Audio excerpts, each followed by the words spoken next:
recognized. Thank you, Mr. President. I ask that the quorum call be dispensed with. Without objection. Thank you. I rise this morning to speak to the need to come to an agreement. We need to come to an agreement on how we handle the debt ceiling. We need to come to agreement on addressing our nation's deficit and the debt. Let's just review where we are right now. If you look at our fiscal situation, right now the federal government takes in revenues on an annual basis of $2.2 trillion. $2.2 trillion a year. But at the same time, we're spending $3.7 trillion. That's a shortfall or a deficit of more than $1.5 trillion a year. Look at these young people here in this chamber, these great pages from all over the country. And I think about what that means not only for us today, for our economy, for our standing in the world, for the security of our country, but I think about what it means for future generations. What is it we leave them? Do we leave them a country that was founded on the concept of freedom and liberty, that people could pursue life on their own terms, raise their families the way they wanted to raise their families, live the way they wanted to live, do the work they wanted to do, have an opportunity to start a business and to build a life and to be successful and pass something of value onto their children? I think that's what we all want. That's the nation that we have, the nation that we've had for over 200 years. That's the nation that we want to pass on to these great young people. And so, we've had tremendous debate here for extended period of time, for a long time. Many good ideas have been brought forward by both sides of the aisle, by Republicans and by Democrats, on how we should address this debt ceiling agreement, how we should address the deficit and the debt. And nobody has the corner on good ideas. There have been many, many good ideas brought forward. But now is the time where we have to realize that we've got to come to agreement. The American people want us to come to an agreement.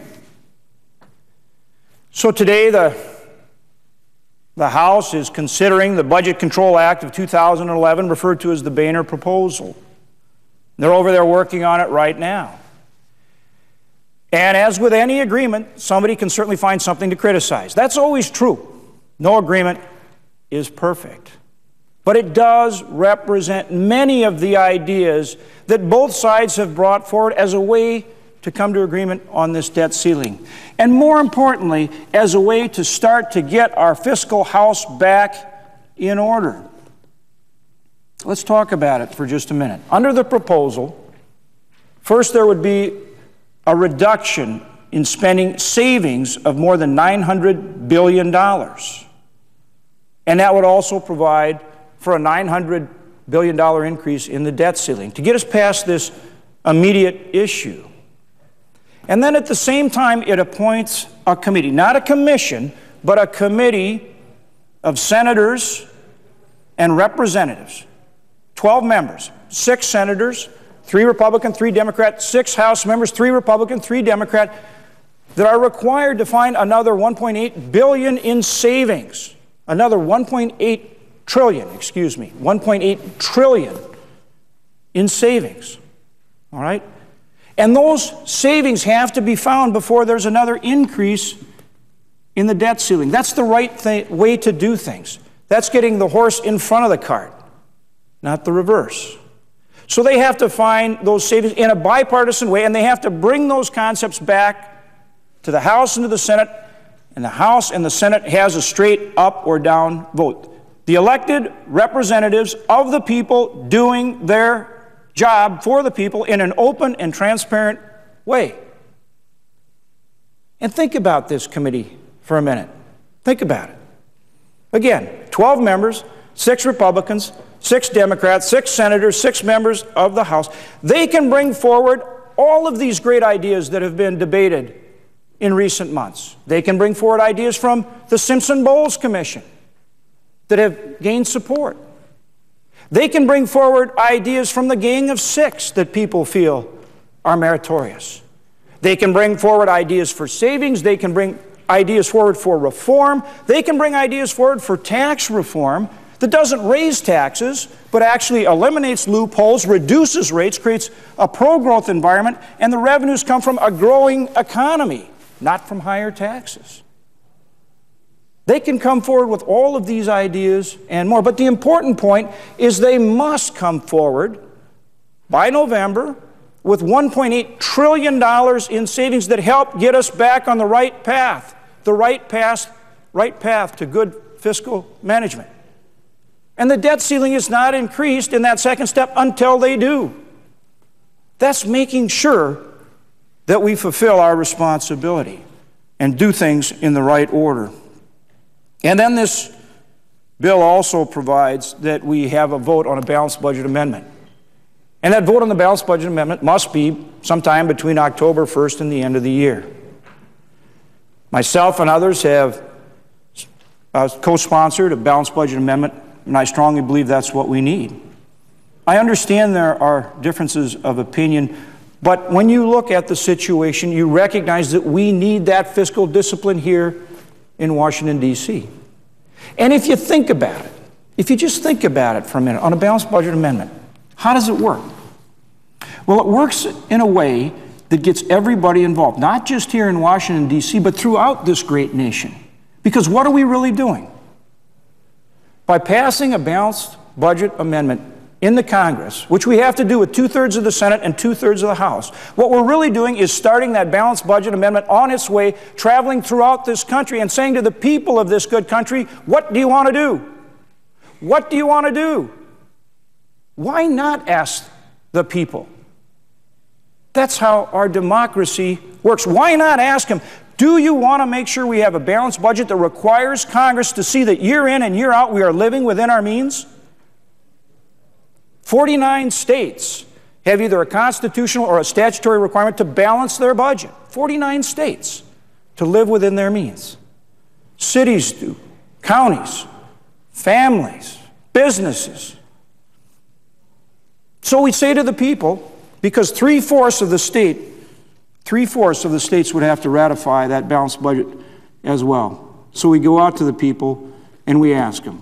We say, look, we think we need a balanced budget, and we're going to make sure that you have an opportunity to say what you think. And I believe that's exactly what we should do. You know, I bring experience as a governor. I served as a governor for 10 years, and we were required to balance our budget every single year. And we went to the people and we talked to them. We said, you know, here's the plan. We don't have the dollars right now to fund all the things you want. This was back in 2000, 2002 when we actually had to reduce our budget, make reductions across the board. And we said, but you know what we're going to do? We're going to make sure that we live within our means and that we create a pro-growth environment, legal, tax, and regulatory certainty that will enable business expansion, business growth, entrepreneurship, private investment, get this economy growing, get jobs, get economic growth. And then with that growth, we'll make sure we each year fund our priorities, that we set some aside, some reserve aside for a rainy day, and that we do our best to continue to reduce the tax burden on our hardworking citizens. And you know, it doesn't happen in a week. It doesn't happen in a month, a year, or 2 years. It takes time to build over time to the position that you want. But we can do it. We've done it before. If you look at the late 80s, coming out of the stagflation of the 70s and the early 80s, late 80s, we had stagflation, meaning high inflation, meaning high unemployment, an economy that was moribund. People weren't working, a growing deficit. But by creating a pro-growth environment and good fiscal management, in the late 80s, over the decade of the 90s, we not only put people back to work, we eliminated that deficit, we built a surplus, and we can do it again. It's all about the right approach. So here we are today. Today we need to take that first step. And I come back to where I started. It may not be the plan exactly the way everybody wants it.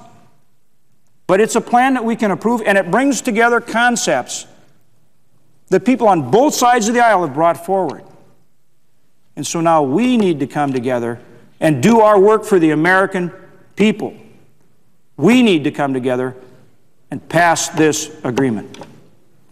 Mr. President, I yield the floor and note the absence of a quorum. The clerk will call the roll.